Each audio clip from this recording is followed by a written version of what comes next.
കയ്യിലൊക്കെ കണ്ടിട്ടുണ്ട് സർപ്പങ്ങളുടെ കൂട്ടൊക്കെ. അതാ പറഞ്ഞത്, അത് വെരിക്കോസ് വെയിൻ ആണ്. അത് ആ സർപ്പദോഷം കുന്തം കൊടുത്തപ്പോഴൊന്നല്ല. വെറുതെ സർപ്പമൊന്നും നിങ്ങൾക്ക് ദോഷം ചെയ്യാനുള്ളതൊന്നുമല്ല. എന്തിനാ നിങ്ങൾ വെറുതെ ഒരു കോട്ടുവായിട്ട് കഴിഞ്ഞാൽ ഞാനും ഇവിടുന്ന് കോട്ടുവായിട്ട് ഇല്ലേ?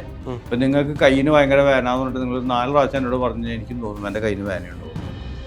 ഇനി അതും അല്ലെങ്കിൽ വേറൊരു കാര്യം പറയാം, നിങ്ങൾ സ്കൂളിൽ പഠിക്കുമ്പോൾ വെറും എന്താ പറയുക ജനറ്റിക്കായിട്ട് വന്നിട്ടുള്ള എന്തൊരു പ്രോബ്ലമാണ്. അല്ലാതെ കുരങ്ങൻ്റെ ശാപം കിട്ടിയിട്ടൊന്നും രണ്ടുപേരും അതുപോലെ ഒന്നും ആയതൊന്നും. പക്ഷെ അതിൻ്റെ കഥ വേറൊരു ഈ കുരങ്ങുകളൊക്കെ ഇരുന്നങ്ങ് ശപിക്കാൻ തുടങ്ങി കഴിഞ്ഞാൽ നമ്മുടെ നാട്ടിൽ മിക്കവാറും കുരങ്ങന്മാരും മാത്രം ഉണ്ടാവുള്ളായിരുന്നു. വിശ്വസിച്ച് പ്രാർത്ഥിച്ചാൽ മലയും മഴ തരും. ഇതൊരു അമ്മച്ചി കേട്ടു. പക്ഷെ അപ്പം വീട്ടിൽ ഇപ്പം മരണപ്പെടുന്ന നമ്മുടെ അച്ഛനോ അപ്പൂപ്പനോ അങ്ങനെ ആരെങ്കിലും ഒക്കെ കാണുമല്ലോ. അപ്പം ഇവരുടെയൊക്കെ ആത്മാക്കൾ ചില ജ്യോതിഷന്മാരുടെ അടുത്തേക്ക് പോയി കഴിഞ്ഞാൽ ഇവർ ശത്രുപക്ഷത്താണ് നിൽക്കുന്നത്, അല്ലെങ്കിൽ ശത്രുവായിട്ടാണ് നിൽക്കുന്നതൊക്കെ ഒരുപാട് പേര് പറഞ്ഞു കേട്ടിട്ടുണ്ട്. അതാണ് ഞാൻ പറഞ്ഞത്, ചിന്തകൾ എന്ന് പറഞ്ഞ എനർജിയാണ്. ഞാനത് പ്രൂവ് ചെയ്ത് കാണിച്ചു തന്നു നിങ്ങൾക്ക്. ഇവരുടെ ചിന്തകൾ എന്തായിരുന്നു എന്ന് നമുക്കറിയില്ല. ജീവിച്ചിരിക്കുന്ന സമയത്ത് ശത്രുതയിൽ അവർ ചിന്തിച്ചിരുന്നു എന്നുണ്ടെങ്കിൽ അവർക്ക് ഇഷ്ടപ്പെടാത്ത നിങ്ങൾ ചെയ്യുക, അല്ലെങ്കിൽ നിങ്ങൾ ചെയ്ത പല കാര്യങ്ങളിലും അവർക്ക് യോജിക്കാൻ പറ്റാതെയൊക്കെ ചെയ്യുമ്പോൾ ഒരു നെഗറ്റിവിറ്റി അവിടെ ഉണ്ടാവാം. പക്ഷേ അത് നിങ്ങളെ ഉപദ്രവിക്കുകയൊന്നുമില്ല. അത് ജ്യോത്സ്യന്മാർ വെറുതെ പറയുന്നതാണ്. അങ്ങനെ ഉപദ്രവിച്ചിട്ടുള്ള ഒരു ചരിത്രവും ഞാൻ ഇന്നുവരെ കണ്ടിട്ടില്ല. എത്രയോ ആൾക്കാർ മരിച്ചിട്ടുള്ള കേസ്, അല്ലെങ്കിൽ അത് അസുഖങ്ങളായിട്ടോ അല്ലെങ്കിൽ അതൊന്നുമില്ല, വ്യാധികളായിട്ടൊക്കെ വരുന്നത്. അതൊക്കെ ചുമ്മാ നമ്മുടെ തന്നെ നോക്കൂ, സൈക്കോസോമാറ്റിക് എന്ന് പറയും. നമുക്ക് തന്നെ സ്വയം ഉണ്ടാവും. ഇപ്പം നിങ്ങൾക്കൊരു തലവേദന ഉണ്ടെന്ന് എൻ്റെ അടുത്ത് മുമ്പിൽ എന്ന് പറഞ്ഞാൽ എന്തിനാ നിങ്ങൾ വെറുതെ ഒരു കോട്ടുവായിട്ട് കഴിഞ്ഞാൽ ഞാനും ഇവിടുന്ന് കോട്ടുവായിടും ഇല്ലേ? ഇപ്പം നിങ്ങൾക്ക് കയ്യിന് ഭയങ്കര വേനാന്ന് പറഞ്ഞിട്ട് നിങ്ങൾ 4 പ്രാവശ്യം എന്നോട് പറഞ്ഞു, എനിക്കും തോന്നുന്നു എൻ്റെ കയ്യിന് വേനയുണ്ടോ. ഇനി അതും അല്ലെങ്കിൽ വേറൊരു കാര്യം പറയാം, നിങ്ങൾ സ്കൂളിൽ പഠിക്കുമ്പോൾ ഹോംവർക്ക് ചെയ്യാൻ തന്നിട്ടുണ്ടായിരുന്നു, നിങ്ങൾ ചെയ്തിട്ടില്ല. പിറ്റേ ദിവസം നിങ്ങൾക്ക് പനി, വയറിളക്കം, വയറുവേദന, ഇതിലേതെങ്കിലും ഒന്ന് വരും. റിയലാണത്. സ്കൂൾ ടൈമിൽ 10 മണിക്ക് അവിടെ ബെല്ലടിച്ചാൽ മാറും ചെയ്യും. ഉണ്ടായിട്ടില്ലേ? ഉണ്ടായിട്ടുണ്ട്. ഇതിനെല്ലാം പേര് സൈക്കോസോമാറ്റിക് എന്നാണ്. മനസ്സിലായില്ലേ? എന്ന് വെച്ചിട്ടുണ്ടെങ്കിൽ ഇല്ല, പക്ഷേ നിങ്ങളുടെ മനസ്സ് ക്രിയേറ്റ് ചെയ്യുന്നതാണ്. അപ്പോൾ ഈ ആത്മാവിൻ്റെ ശല്യം ഉണ്ടെന്ന് നമുക്ക് മനസ്സിൽ തോന്നിക്കഴിഞ്ഞു കഴിഞ്ഞാൽ നമ്മൾ തന്നെ ക്രിയേറ്റ് ചെയ്യുന്ന അസുഖങ്ങളാണ്. അത് ഈവൻ സ്കിൻ ഡിസീസായിട്ട് പോലും കാണിക്കും. മനസ്സിലായോ? അതൊക്കെ നിങ്ങൾ തന്നെ ക്രിയേറ്റ് ചെയ്യുന്നതാണ്. ചില ആളുകളുടെ കയ്യിലൊക്കെ കണ്ടിട്ടുണ്ട് സർപ്പങ്ങളുടെ കൂട്ടൊക്കെ. അതാ പറഞ്ഞത്, അത് വെരിക്കോസ് വെയിൻ ആണ്. അത് ആ സർപ്പദോഷം കുന്തം കൊടുത്തപ്പോഴൊന്നുമല്ല. വെറുതെ സർപ്പമൊന്നും നിങ്ങൾക്ക് ദോഷം ചെയ്യാനുള്ളതൊന്നുമല്ല.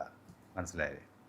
അത് ഈ നമ്മുടെ എന്താ പറയുക സറൗണ്ടിങ്സിൽ അതിനൊരു ആവശ്യമുള്ളതുകൊണ്ട് അത് വന്ന് ജീവിക്കുന്നു.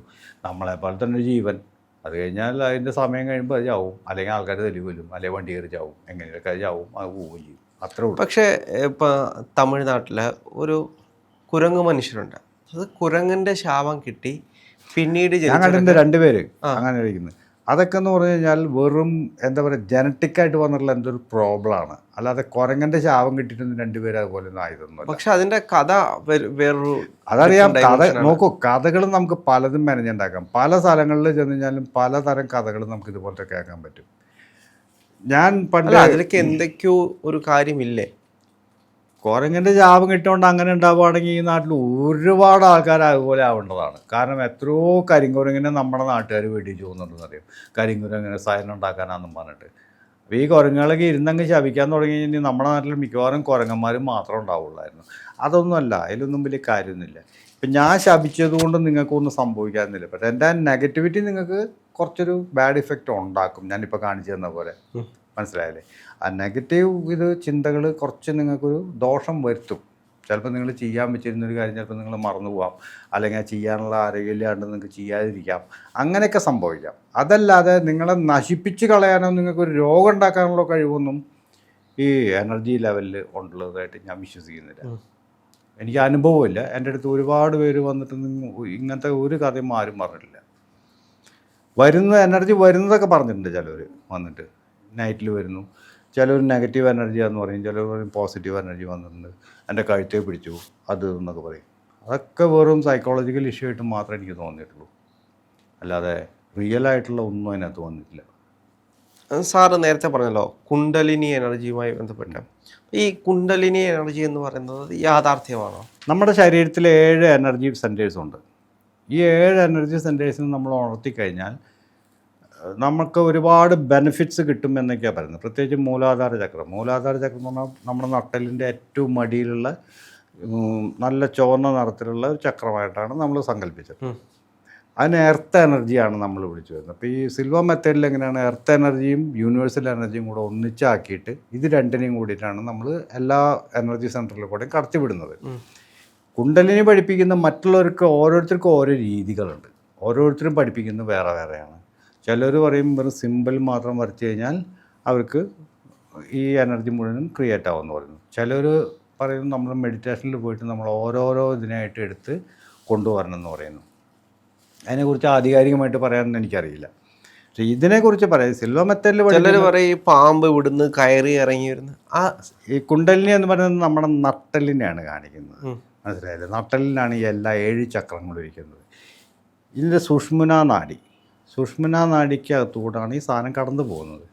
അതിൻ്റെ രൂപമാണ് ഈ പാമ്പിനെയായിട്ട് കാണിക്കുന്നത്. പുരുഷ ബീജത്തിൻ്റെ രൂപം അതെങ്ങനെയാണ്? പാമ്പിൻ്റെ പോലെയല്ലേ?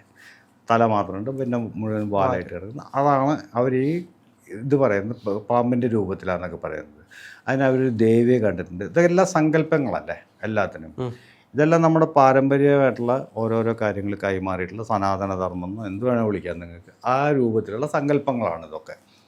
അതേ സമയത്ത് ഞാൻ പഠിച്ചിട്ടുള്ളത് പറഞ്ഞാൽ എനർജി സെൻറ്റേഴ്സ് എന്നുള്ള പേരിലാണ് ഞാൻ പഠിച്ചത്. അപ്പോൾ ഇതെന്ന് പറഞ്ഞു കഴിഞ്ഞാൽ 7 ചക്രാസ് തന്നെയാണ്. അതിനെ യൂണിവേഴ്സൽ എനർജിയും എർത്ത് എനർജിയും കൂടെ കൂട്ടി സംയോജിപ്പിച്ച് 7 സെൻറ്ററിൽ കൂടെ കടത്തി വിടുമ്പോൾ നിങ്ങൾക്ക് ഒരുപാട് മാറ്റങ്ങൾ ശാരീരികമായിട്ടും മാനസികമായിട്ടും ഉണ്ടാവുമെന്ന് പറയുന്നു. അപ്പോൾ നമ്മൾ ഈ സിൽവർ മെത്തേഡിൻ്റെ ഉള്ളിൽ ഇതും കൂടെ കൂട്ടിയിട്ടുണ്ട്. ഇതേ ഇതന്നെ പറ്റിയിട്ടുണ്ട്. പിന്നെ വിഷ്വലൈസേഷനാണ് അതിനകത്തുള്ള വേറെ ഒന്ന്. വിഷ്വലൈസേഷനിൽ വരുന്ന പ്രോബ്ലം ഗോൾ സെറ്റിംഗ് ആണ് ഏറ്റവും വലിയ പ്രോബ്ലം എല്ലാവരുടെയും. കാരണം ഗോൾ സെറ്റിംഗ് എന്ന് പറഞ്ഞാൽ നിങ്ങൾക്കിപ്പോൾ നാളെ അല്ലെങ്കിൽ നിങ്ങൾക്ക് ഒരു മാസം കഴിഞ്ഞിട്ട് നിങ്ങൾക്ക് 1 ലക്ഷം രൂപ വേണം. അത് നിങ്ങളുടെ ഇന്നത്തെ ഗോള്.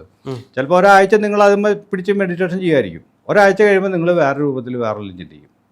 അപ്പോൾ തോന്നുന്നു അപ്പുറത്തോടെ പോകുന്ന കാറ്, ആ സോളാർ എനർജിയിൽ ഓടുന്ന കാറ് അല്ലെങ്കിൽ ഇലക്ട്രിക് എനർജിയിൽ പോകുന്ന കാറ്, അത് കിട്ടിയിരുന്നെങ്കിൽ ബെസ്റ്റായിരുന്നു. പിന്നെ അതിനായി ഇത് ചെയ്യുന്നത്, വിഷ്വലൈസ് ചെയ്യുന്നത്.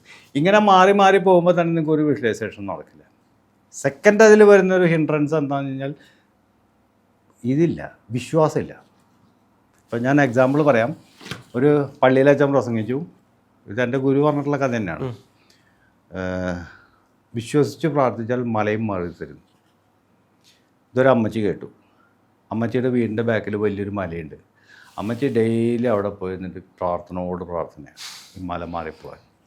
കുറേ കാലമായിട്ട് മലയ്ക്കൊരു വിശേഷമില്ല, ഒരനക്കവും ഇല്ല. അപ്പോൾ അമ്മച്ചി മനസ്സിൽ പറയാണ്, എനിക്കൊരു അച്ഛൻ വെറുതെ പുഴു അടിച്ചതെന്ന്, ഞാൻ പ്രാർത്ഥിച്ചിട്ട് കാര്യത്തിലൊന്നും മാറില്ല എന്ന്. അപ്പോൾ അവർ എന്ത് വിശ്വാസത്തിലാണ് പ്രാർത്ഥിച്ചിരുന്നത്? ഈ വിശ്വാസം കൊണ്ടല്ലേ പ്രാർത്ഥിച്ചത്. പ്രാർത്ഥിച്ചാൽ മാറില്ല എന്നുള്ള ഉറച്ച വിശ്വാസം അവരുടെ ഉള്ളിലുണ്ട്. അപ്പോൾ പിന്നെ നിങ്ങൾക്ക് എങ്ങനെ കിട്ടും? ഇപ്പം നിങ്ങൾ മെഡിറ്റേഷൻ ചെയ്യുമ്പോൾ നിങ്ങൾ പ്രാർത്ഥിക്കുന്ന സാധനം നടക്കില്ല എന്ന് നിങ്ങളുടെ മനസ്സിലൊരു വളരെ ഗാഢമായിട്ട് കിടക്കുകയാണ്. പിന്നെ നടക്കുമോ? ഇല്ല, നടക്കില്ല. ഇതിന് വരുന്ന ഹിൻഡ്രൻസുകൾ എന്നാണ്. പിന്നെ പേടി. എനിക്ക് 1 ലക്ഷം രൂപ വേണം. ഞാൻ ഈ 1 ലക്ഷം രൂപ എടുത്ത് അവന് കിട്ടേണ്ട 1 ലക്ഷം രൂപയല്ലേ ഞാൻ കൊണ്ടുപോകണത്. പിന്നെ അവന് കിട്ടില്ലല്ലോ.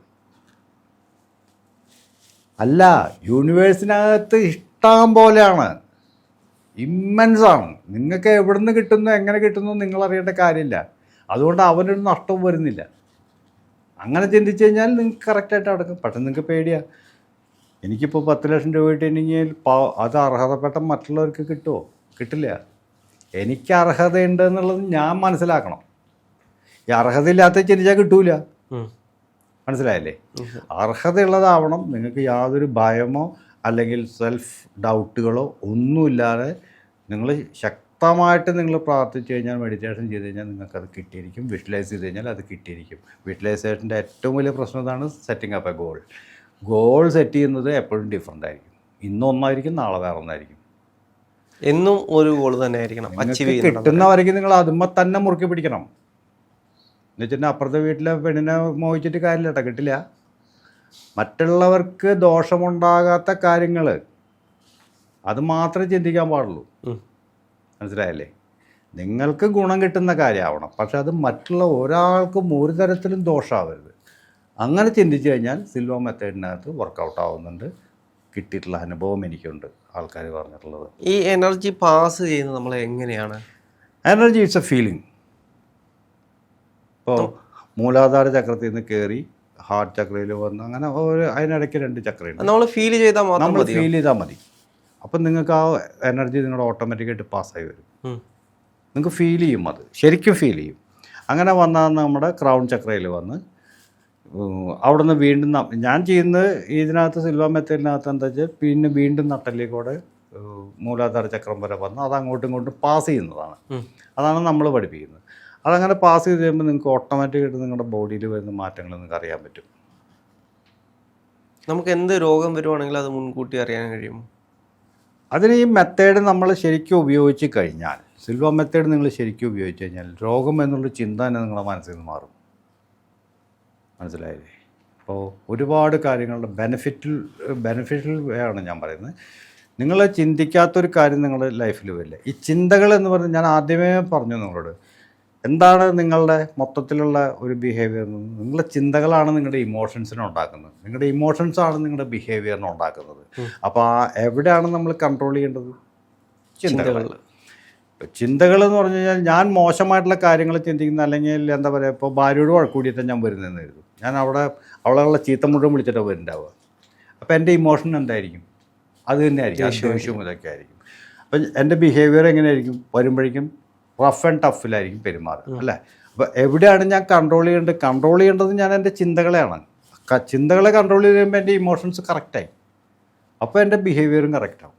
മനസ്സിലായേ? ഇതിനെല്ലാം ഉള്ളൊരു കഴിവ് നമുക്ക് ഈ സിൽവ മെത്തേഡിൽ കൂടെ കിട്ടുന്നുണ്ട്. അപ്പോൾ ഹിപ്നോസിസും സിൽവ മെത്തേഡും എങ്ങനെ ഒന്നിച്ച് പോകുന്നു എന്ന് ചോദിച്ചു കഴിഞ്ഞാൽ, ഇതെല്ലാം ഹിപ്നോസിസ് സിൽവ മെത്തേഡിൻ്റെ ഒരു ഭാഗമായിട്ട് തന്നെയാണ് വരുന്നത്. അല്ലെങ്കിൽ സിൽവ മെത്തേഡ് ഹിപ്നോസിസിൻ്റെ ഒരു ഭാഗമായിട്ടാണ് വരുന്നത്. ഇപ്പോൾ സെൽഫ് ഹിപ്നോസിസിൽ പോകുന്ന ഒരു വ്യക്തിക്ക് ഡീപ്പിൽ പോകാൻ ഒത്തിരി ബുദ്ധിമുട്ടാണ്. ഞാൻ കുറേ കാലം ട്രൈ ചെയ്തിട്ടുണ്ട്, പോയിട്ടില്ല. ആൽഫയിലെത്തും, ബീറ്റയിലെത്താൻ പറ്റില്ല. തീറ്റയിലേക്ക് എത്താൻ പറ്റില്ല. തീറ്റയിലെത്തിയെങ്കിൽ ബാക്കിയുള്ള കാര്യങ്ങൾ നമുക്ക് എന്തെങ്കിലുമൊക്കെ ചെയ്യാൻ പറ്റുള്ളൂ. പക്ഷേ തീറ്റയിൽ പോവില്ല. അതിന് വേറെ ആൾ ഹിപ്നോട്ടൈസ് ചെയ്ത് തന്നെ പറ്റുള്ളൂ. ഒരു എക്സ്പേർട്ടായിട്ടുള്ള ഒരു ഹിപ്നോട്ടൈസർ നമ്മളെ ഹിപ്നോട്ടൈസ് ചെയ്ത് നമുക്ക് വേണ്ട സജഷൻസ് കൃത്യമായിട്ട് തന്നെങ്കിൽ മാത്രമേ നമ്മൾ പോവുള്ളൂ.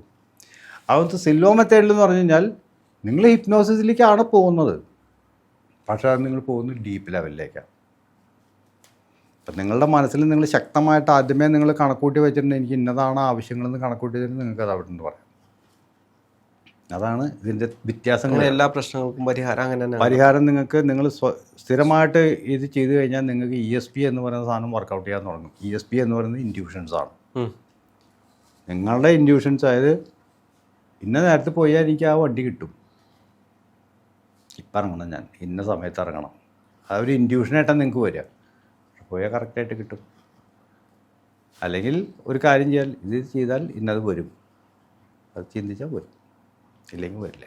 എന്താണെങ്കിലും ഞങ്ങൾക്ക് വേണ്ടി ഇത്രയും അറിവുകൾ പറഞ്ഞു തന്ന സാറിന് ഒരുപാട് നന്ദിയുണ്ട്. നന്ദി.